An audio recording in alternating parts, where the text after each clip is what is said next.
Hello, hello, and welcome to another episode of the Body Acceptance Podcast.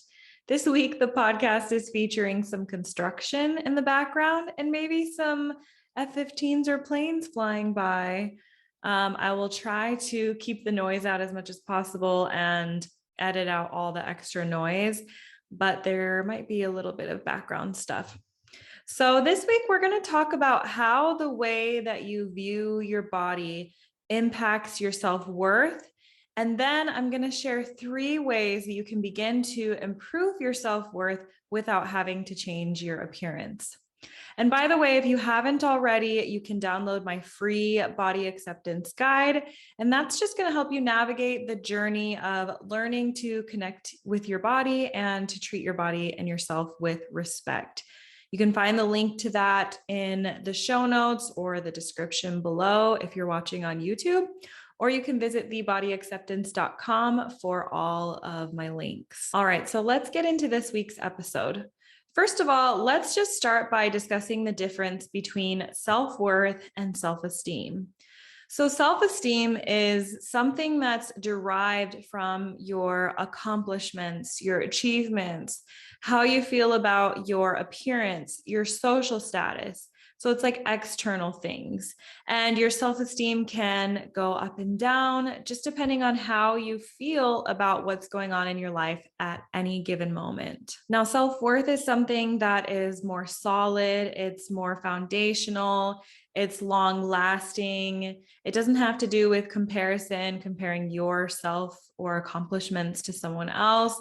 It's not something that you earn. It's just simply the belief that as a human being, you deserve to be alive, you deserve to take up space and to live the best quality of life that's available to you. So now, of course, because this is the Body Acceptance Podcast, let's apply this to the topic of body acceptance.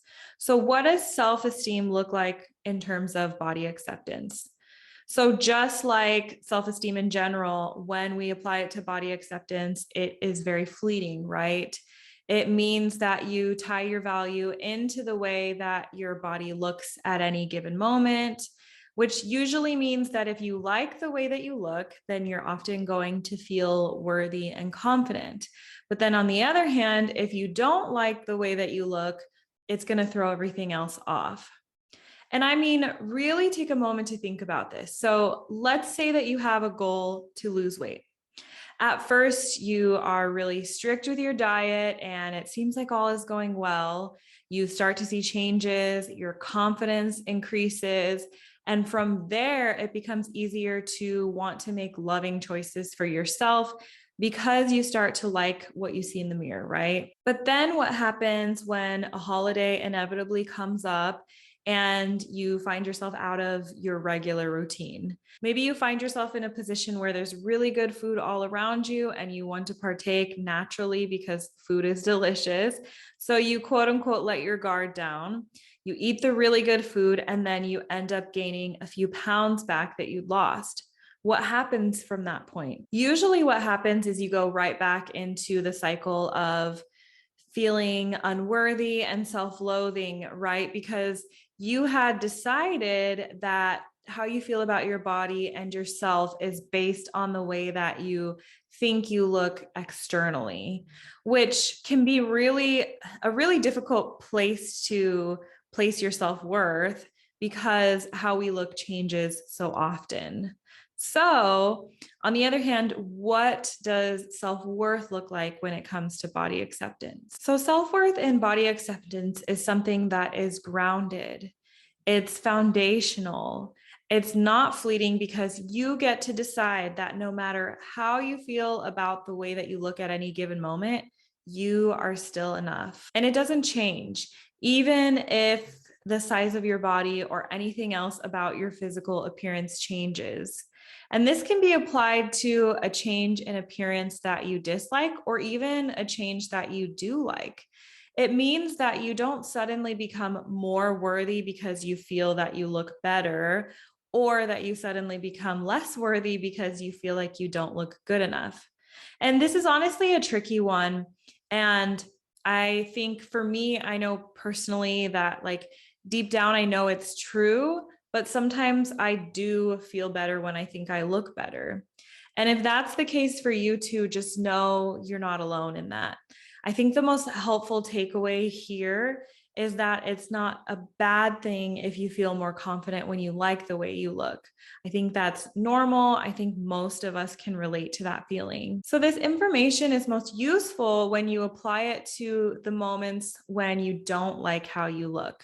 So in those moments, you get to choose to reground and remind yourself that even though you don't feel pretty, or insert whatever negative body image thought that you might be having, even when you feel that way, you are still worthy and deserving of respect. And in fact, that's even a mantra that you can use. You can pause in those moments and remind yourself of that truth or that belief that you're choosing to take on. So you can repeat after me now.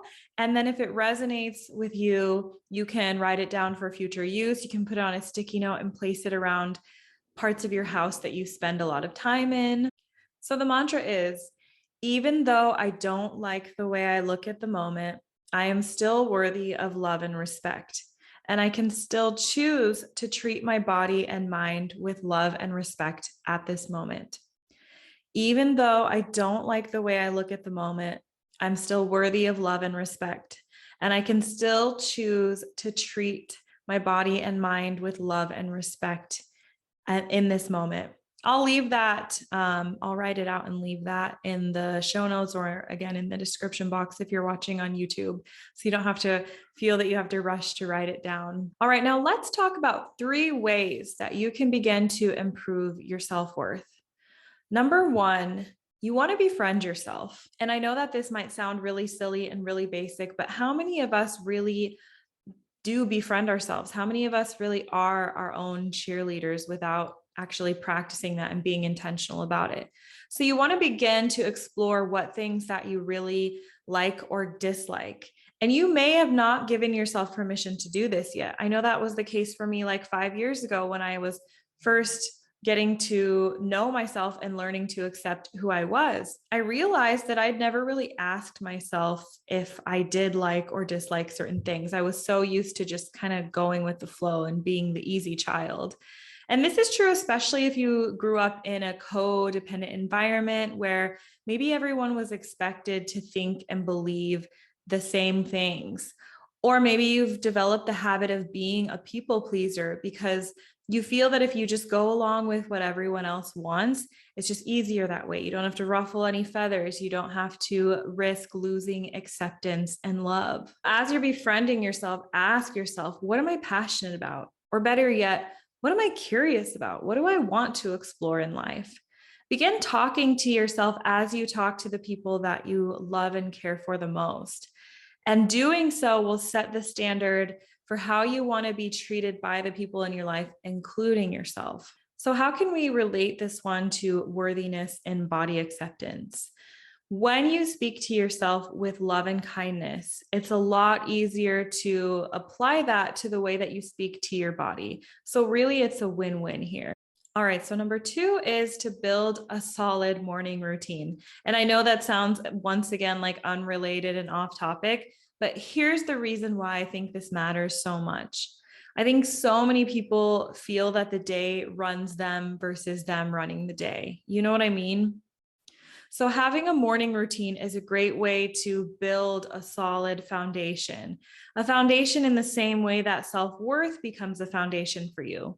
It's a daily habit and it's often a conscious choice. So by taking time out for yourself first thing in the morning before you dish out your energy to everyone else throughout the day, you're sending yourself the message of, I believe that I'm worthy and I show myself through my actions. Now, once again, how can we relate this to worthiness and body acceptance?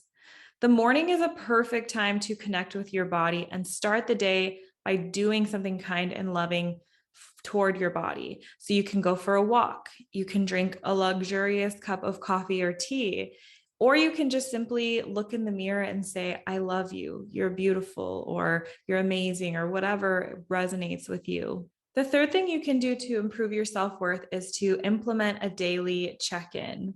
So checking in with yourself allows you to connect with how you're feeling, and then from there come up with ways to improve habits or choices that you make throughout the day. So it's not about judging yourself or trying to achieve perfection in any way. It's simply about learning to observe and be aware and understand yourself better. And the more you understand yourself, the better you'll get at recognizing what you need. And unapologetically giving yourself the things you need is a way of showing yourself that you're worthy of taking up space, of getting what you ask for, of being well taken care of. And you can check in using a journal, you can hire a therapist, you can do a daily meditation or a workout.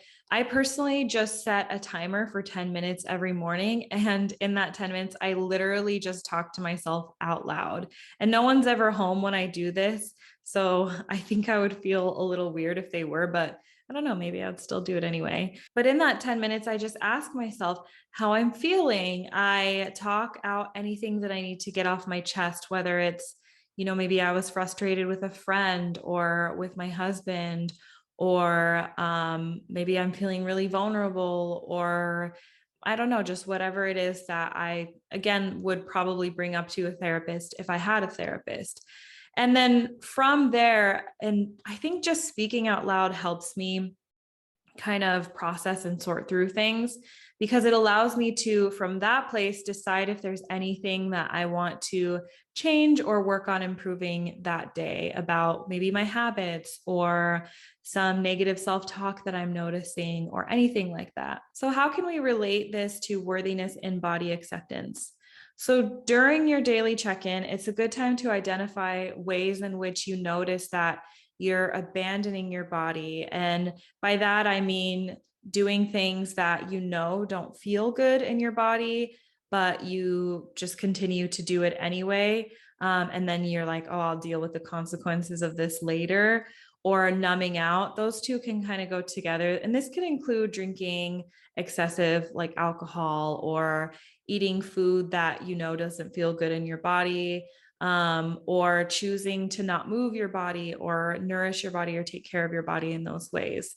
It could be a good time for you to identify that in general, you're just not practicing habits that nourish and uplift your body and energize you. And again, it ties into the standard that you set for the way that you want to be treated.